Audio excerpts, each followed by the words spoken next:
পৃথিবীতে একজন মানুষই শুধু জানতেন যে তিনি পৃথিবীতে কতদিন বাঁচবেন, সেটা হচ্ছে সাইয়েদনা আদম আলাইহিস সালাম। ওনাকে বলে দেওয়া হয়েছিল তুমি পৃথিবীতে বাঁচবে 1000 বছর। সাইয়েদনা আদমের সামনে অনেকগুলো রুহু রাখা হলো। সাইয়েদনা আদম বললেন এরা কারা? আল্লাহ বললেন তোমার বংশধর। সাইয়েদনা আদম বললেন আল্লাহ ওই যে একটা রুহু দেখা যায় এটার নাম কি?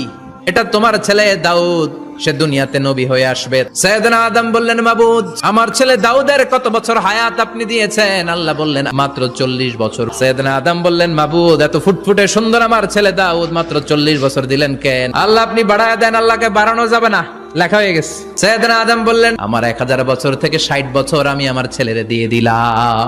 আর আদম আলাইহিস সালাম পেয়েছিলেন 1000 বছর, 60 কমে গেলে রইল কত? 940 বছর পৃথিবীতে থাকার পরে মালাকুল মাউত চলে এসেছে। এসে বলল জিইতু আন আকবাদা রূহাক, রূহ কবজ করতে আসছি।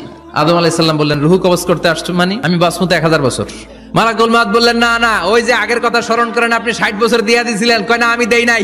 মালাকুল মাউত বলে আল্লাহ ঘটনা দেখেন, দিয়া কয় দেই নাই। আল্লাহ কয় থাক কথা কইস না, আয়া পর। ভুলে গেছেন উনি। সেদিন থেকে আল কিতাব ওয়া শুহুদ মানে লিখে রাখার সিস্টেম আর সাক্ষীর সিস্টেম চালু হয়েছে।